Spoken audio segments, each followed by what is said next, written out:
starte meinen wunderschönen Vlog diese Woche mit meiner grandiosen Aktion gerade eben. Ich dachte mir, wow, ich habe die lange Einkaufsliste und ich gehe jetzt gleich in der Früh zum Einkaufen, weil dann habe ich das schon und da ist noch nicht so viel los im Supermarkt. Und dann komme ich drauf, dass halt Feiertag ist. Goals. Ich war jetzt beim Bäcker, damit ich nicht vom Fleisch falle und das ist meine Hausbeute, dieses gigantisch geile Croissant. Und das ist ohne Schmarrn, das ist mein Lieblingscroissant ever. Also, ich liebe das. Kann ich da diese Bäckerei zeigen? Ja, das ist jetzt einmal unsponsored Werbung. Also diese Bäckerei, ich schwöre euch, die machen die besten Croissants in Wien. Meine Meinung. Super gut.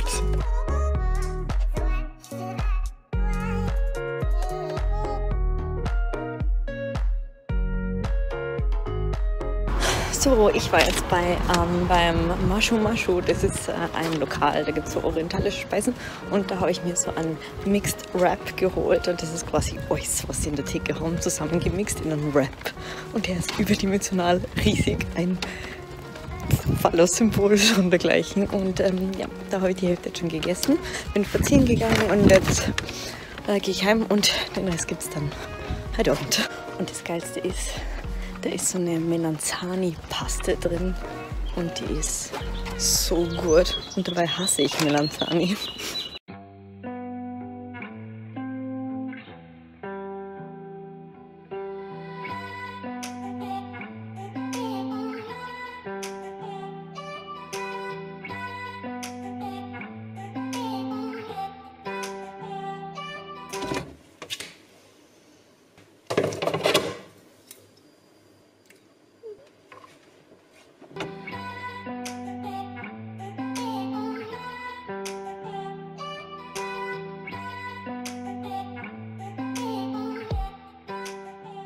So, ich bin mal wieder vom Unterrichten zurück. Es war richtig, richtig cool. Ich habe voll gemerkt, dass die Mädels Urbock haben. Mir tut alles weh. Again.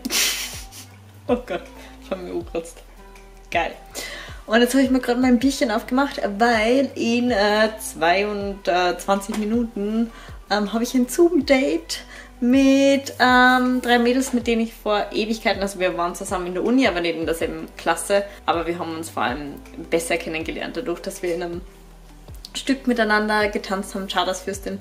Und mit denen habe ich jetzt ein Zoom-Date, weil eine von uns in Deutschland ist und wir anderen 3 wären zwar in Wien, also wir könnten uns theoretisch sehen, aber damit sie sich nicht so alleine fühlt und blöd, weil sie die Einzige ist, die sich dann quasi durch Zoom zuschaltet, haben wir gesagt, wir machen alle 4 ein Zoom-Date.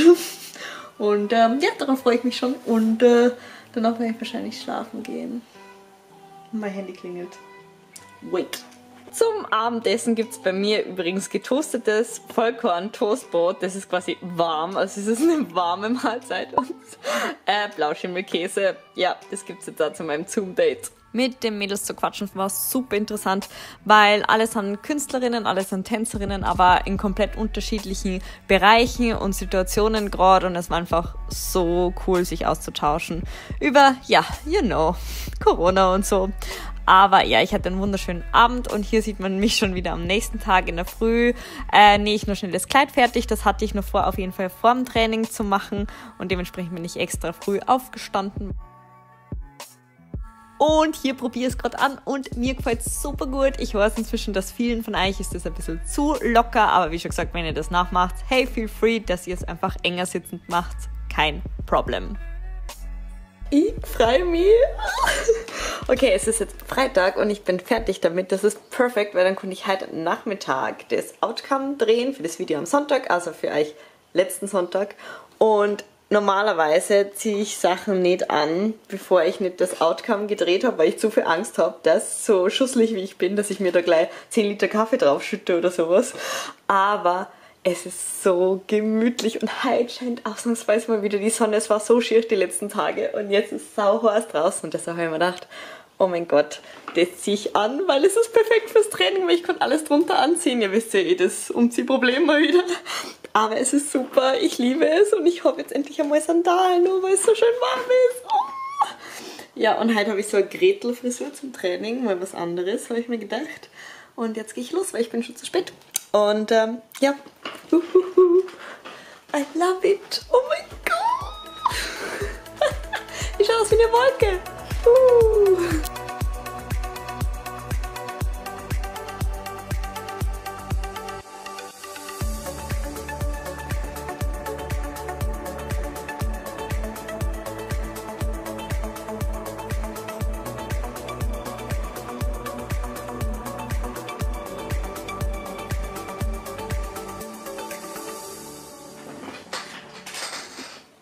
So, über eine Stunde bin ich jetzt zu Hause vom Training, aber ich bin so fertig.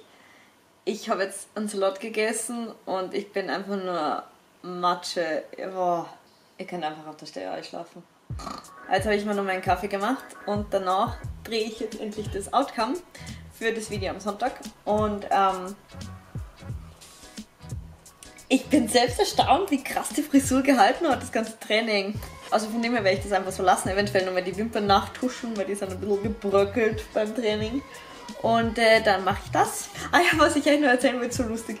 Ich kriege ja alle möglichen Kooperationsanfragen tatsächlich, aber die meisten tue ich gar nicht wirklich beachten, wenn die nicht einmal in der Lage sind, meinen Namen herauszufinden. Also wenn da nur steht so, lieber YouTuber oder so, da denkt man schon, okay, bye. Oder halt, es gibt natürlich auch Anfragen, die halt überhaupt nicht zu mir passen oder so, wo ich mir denke, also auch von diversen, sag jetzt mal, Fast Fashion Firmen. Und ich denke mir nur, wisst ihr, um was in meinem Kanal geht? Habt ihr euch ein Video von mir angeschaut? Aber ja, wurscht. Aber ich kriege auch sehr coole, vernünftige Anfragen, also wirklich mit einer geilen Agentur dahinter und die haben ein Konzept und eine Idee und es ist eine gescheit formulierte E-Mail und richtig cool. Aber es passt trotzdem nicht zu mir, weil ich habe in den letzten Wochen so viele Kooperationsanfragen gekriegt für Dating-Apps. Das ist so lustig. Ich denke, wo steht das irgendwie auf meiner Stirn drauf? I need a Dating-App. Schaue ich so verzweifelt aus? Ich weiß es nicht. Also es ist überhaupt nicht böse gemeint oder sowas, weil ich habe früher auch Dating-Apps verwendet. Ich finde das eine coole Idee und so. Und wie schon gesagt, die Kooperationsanfragen waren super lieb und alles. Aber warum ich diese ganzen Dating-Apps-Anfragen abgelehnt habe, ist, weil ich in einer Beziehung bin. Oh mein Gott! Ja. Dramatische Musik, Ende. Lustigerweise haben so viele Leute gefragt, ob ich einen Freund habe, ob ich in einer Beziehung bin. Das war wirklich die zweithäufigst gestellte Frage nach, wie alt bist du? Seit wann nähst du schon? Das ist auch. Seit wann nähst du schon, wie alt bist du und ob ich eine Beziehung habe? Und von dem her habe ich mir gedacht, ich erzähle euch das jetzt einmal. Also ja, ich bin in einer Beziehung mit einem wunderbaren Mann, schon mehrere Jahre und ja... Fun. Er ist übrigens auch in dem ganzen Theaterbusiness unterwegs, weil viele gefragt haben, ob man überhaupt eine Beziehung führen kann, wenn man so unterwegs ist und so. Und die Antwort ist, dass es auf jeden Fall funktioniert. Ich habe die Erfahrung gemacht, dass es vor allem dann funktioniert, wenn der andere Partner eben auch in der ganzen Szene drin ist, weil man weiß dann einfach, wie es läuft und so. Und ich habe halt eher die Erfahrung gemacht, dass das mit, sag ich mal, normalen Berufen nicht so leicht ist manchmal zu kombinieren, aber so funktioniert das ganz gut. Ja, that's it. Und ihr braucht jetzt überhaupt nicht mein ganzes Instagram durchstalken. Ihr werdet ihn nicht finden. Lustigerweise bin ich generell nicht jemand, der seine Beziehungen online präsentiert, sag ich jetzt mal. Also das war ich schon, bevor ich mit YouTube angefangen habe, habe ich das schon nicht gemacht. Auch in meinen früheren Beziehungen habe ich das nicht gemacht. Genug Beziehungstalk, ich drehe jetzt den Schatz. Ah ja, bevor ich es vergesse, weil unter dem Video mit dem Dino und mir haben so viele Leute drunter geschrieben, ist da jemand verliebt? Sie ist so hart verliebt. Leute, ich amüsiere mich köstlich mit einem Kollegen von mir. Das ist nicht verliebt sein. Mein Freund hat sich darüber sehr amüsiert übrigens. Also, just for you to info. Ja, okay, jetzt habt ihr mich soweit. Jetzt bin ich irgendwie in Plauderlaune.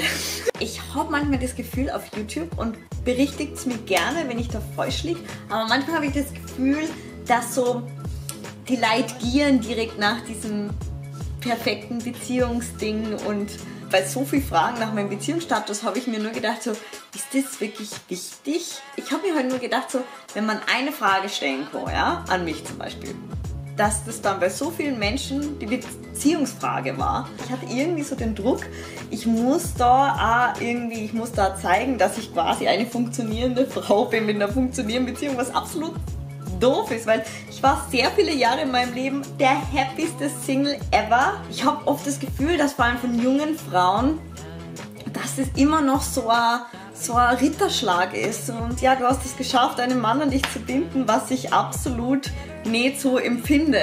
Ganz komisch finde ich auch, wenn Leute dir gratulieren, wenn du eher noch sagst, dass du jetzt in einer Beziehung bist. Das finde ich ganz schräg. Wenn ich da posten würde, ich bin Single, dann schreibt das niemand drunter. Ich finde, das ist eine wunderschöne Sache in einer Beziehung. Es ist eine ganz tolle Sache, wenn du einen Menschen gefunden hast, der dich so quasi vervollständigt, wo du so dir selbst sein kannst und andersrum.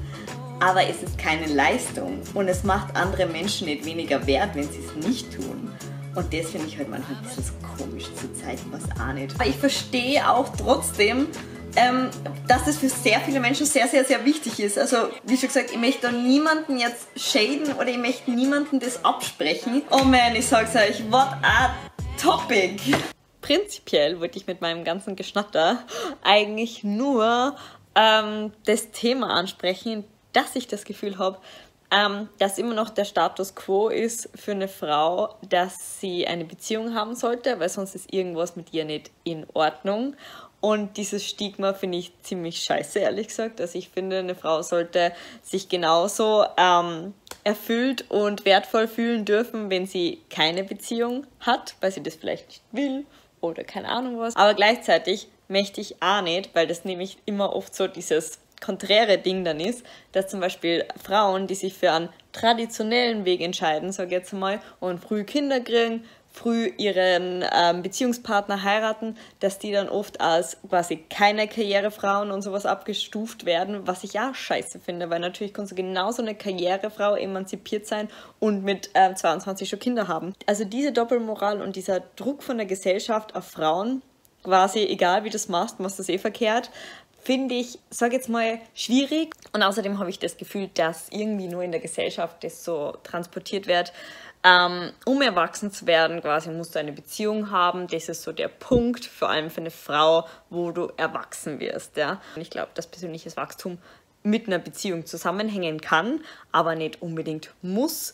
Ich weiß auch nicht, ich habe manchmal das Gefühl, das ist ein bisschen so ein Statussymbol oder wird es manchmal angesehen, aber das glaube ich ja, dass das von dem Druck kommt, dass das dann so wahrgenommen wird und das finde ich schade, weil eine Beziehung kann so wunderschön sein und Single sein kann so wunderschön sein und man sollte alles appreciaten und ich finde nicht, dass das eine Mehrwert ist wie das andere oder die Person in einem anderen Licht erscheinen lassen sollte. Ich habe halt auch oft erlebt, dass Frauen über Frauen in höheren Positionen so tuscheln, so von wegen so, ein Mann würde sich niemals mit ihr quasi einlassen, weil der quasi nicht damit klarkommen würde, dass sie quasi die Hosen anhat. Es muss immer entweder oder sein, lasst sich schlecht kombinieren, egal welche Kombination jetzt. Und das erlebe ich schon sehr oft und das macht mich irgendwie nachdenklich.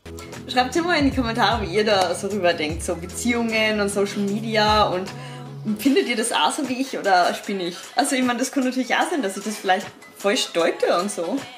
Aber mir würde wirklich interessieren, warum die Frage nach der Beziehung so eine häufig gestellte ist. Warum das so wichtig ist. Ob das mich jetzt anders machen würde, wenn ich jetzt keine hätte. Oder schon. Oder macht es mich uncool, dass ich eine habe? Ich weiß es nicht. Also es ist definitiv eine Frage, da habe ich echt lang überlegt. Also im Sinne von... Finde ich schon. Okay, jetzt quassel ich die ganze Zeit furchtbar. I'm so sorry. Ja, und ich bin 27. Und Wassermann.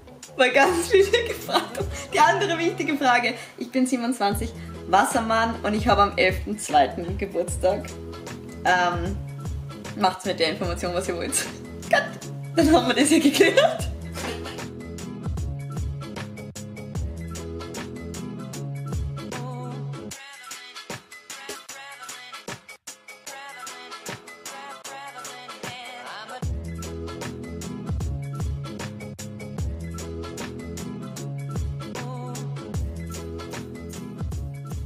So, So, ich muss ja sagen, ich dachte, ich hätte das schwarze Kleid umsonst in meine Capsule Wardrobe getan. Aber ich komme halt tatsächlich dazu, es zu tragen, weil ich gehe ein bisschen schicker essen.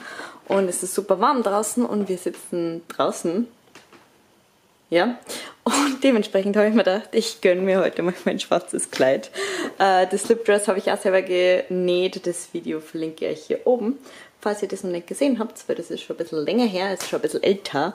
Und ich liebe es. Ich zeige das auch urgern zum Clubbing an mit Turnschuh. Aber, well, you know the deal. Und ja, ich freue mich und los geht's.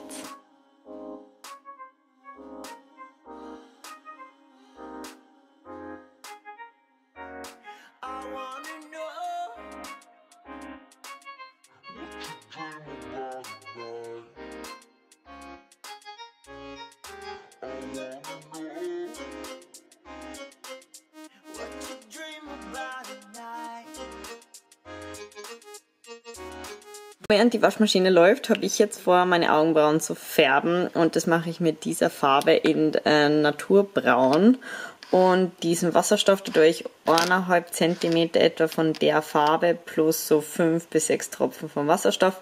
Den verrühre ich da in so einem tollen Ding. Man sieht leider gar nichts mehr, weil es ist einfach schon so farbig. Aber das ist einfach so ein Plastikdeckel von irgendeiner Sprayflaschen.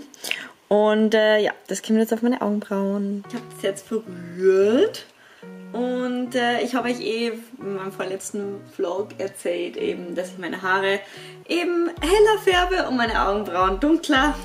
Tja, that's life. Einfach aus dem Grund, weil ich meine Augenbrauen nicht ständig nachmachen will und sie gefallen mir einfach so hell nicht. Also das ist einfach für mich persönlich, ich mag es halt lieber, wenn sie dunkel sind.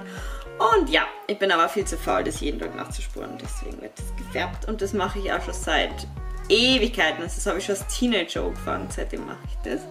Und ich tue das jetzt eben anrühren und dann tue ich das mit diesem Ding da einfach drauf. Ja, davor habe ich noch meine Augenbrauen gezupft. Und ein paar haben gefragt, wie oft ich meine Haare färbe und so. Und das kommt voll drauf an. Erstens natürlich, wie ich Zeit habe und zweitens, wie intensiv sie nachwachsen, aber meine Haare wachsen wahnsinnig schnell, upsi, gell? Und dementsprechend muss ich das tatsächlich relativ oft färben, also alle 3 bis 4 Wochen. Und die Augenbrauen eigentlich mindestens auch. Im Sommer sogar öfters, weil die halt so ausbleichen von der Sonne. Und das Ganze lasse ich dann 10 Minuten drauf. Und dann löse es runter. Aber wenn ihr das erste Mal macht, würde ich euch definitiv empfehlen, einmal zuerst ein paar wenigere Minuten und dann einfach schauen, wie es euch gefällt, weil das kann am Anfang ein ziemlicher Schock sein, weil die dann doch sehr dunkel werden. Aber ihr müsst da bedenken, dass da natürlich die Haut gerade auch Farbe abkriegt. Und das dauert dann meistens so eine Nacht oder einen Tag, bis die Farbe von der Haut quasi wieder drunten ist. Und dann seht ihr eigentlich, wie es wirklich geworden ist. Also am Anfang schaut es aus, als ob ihr 2 Zensurbalken da über eure Stirn drüber hättet. Aber das ist tatsächlich deswegen, weil, ja, weil die Haut auch gefärbt ist zu dem Zeitpunkt. Und wie ihr seht, mache ich das total filigran. Aber ich wische mir dann die Sachen, da wo ich drüber male, einfach weg. Und dann ist das alles nicht so tragisch. Weil wir gerade über mein Gesicht reden. Oft lese ich unter meinen Videos und so, und das war tatsächlich eine Frage von vielen, ob ich dauernd was zwischen die Zähne habe oder what the fuck is happening. Ich nehme mal an, dass die Menschen auf dieses Teil hier da referieren. Und nee, das ist einfach ein Farbklecks auf meinem Zahn. Also das ist eine Verfärbung, die ausschaut wie ein Sommersprosse und das habe ich schon seit ich 16 bin oder so. Und das ist überhaupt nicht, also das ist nicht bösartig oder sowas. Ich könnte es wegmachen lassen, also man müsste das quasi bohren wie Karies und dann mit einer Blombe füllen. Aber ja, das ist halt alles sehr teuer, weil das müsste ich halt komplett zahlen, weil das ja ein schönheitschirurgischer Eingriff dann wäre quasi. Und eigentlich möchte ich so wenig zum Zahnarzt as possible. Und dementsprechend habe ich mir eigentlich gedacht, schon vor einigen Jahren, nee, das ist wurscht, das sieht sowieso keiner. Aber tatsächlich wäre ich ständig drauf angesprochen und immer wenn dann die Leute so, hey, du, hast du was, du mach mal. mach mal so. Und ich denke mir nur, das Lustige ist aber, wenn ich dann wirklich mal was zwischen die Zähne habe und die Leute machen mich darauf aufmerksam, winke ich das immer ab, weil ich mir denke, oh Gott, sie reden schon wieder von meinem Fleck.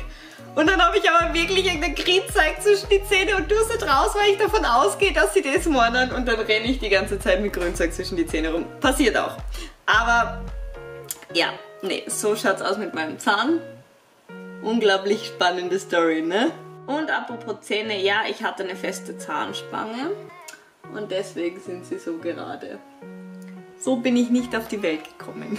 Das wurde reguliert. Meine Eltern haben da wirklich sehr viel Wert gelegt, dass das... Weil ich habe echt ausgeschaut. Ich habe voll krass ausgeschaut. Vielleicht finde ich nur ein Foto von früher. Ah ja, weil wahrscheinlich die Frage kommt, woher ich das habe. Das hat mir meine Mutter damals mitgegeben, wie ich ausgezogen bin. Aber ich nähe mal fast an, dass man es auch in der Drogerie kaufen kann.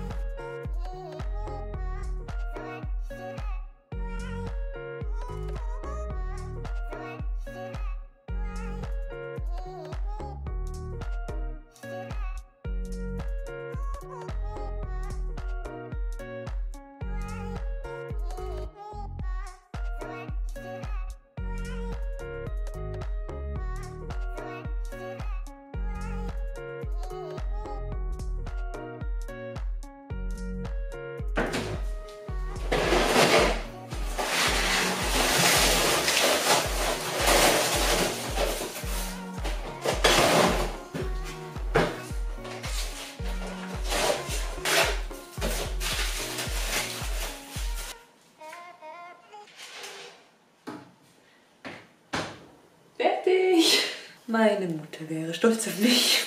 So, meine Lieben, es ist jetzt inzwischen Abend. Ich habe mir jetzt gerade noch einen Kaffee gemacht, obwohl es schon sexy ist, aber ist wurscht.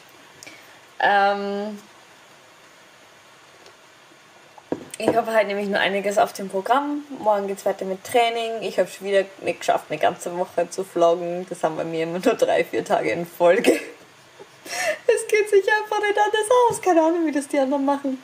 Aber, ja. Ich freue mich auf jeden Fall auf nächste Woche. Ich kann euch noch nicht wirklich genau sagen, was nächsten Sonntag online kommt, weil ich arbeite nämlich gerade an mehreren Projekten gleichzeitig. Ich habe mir nämlich unter anderem vorgenommen, dass ich die nächsten Wochen so für ein paar Themen wirklich größere Videoprojekte mache, also sehr aufwendige Videos produziere, unter anderem für so Themen wie eben Secondhand shoppen, online Secondhand shoppen, nachhaltige Stoffe, generell solche Stoffe, Kaufsachen, Flohmarkt-Apps, diese ganzen Geschichten.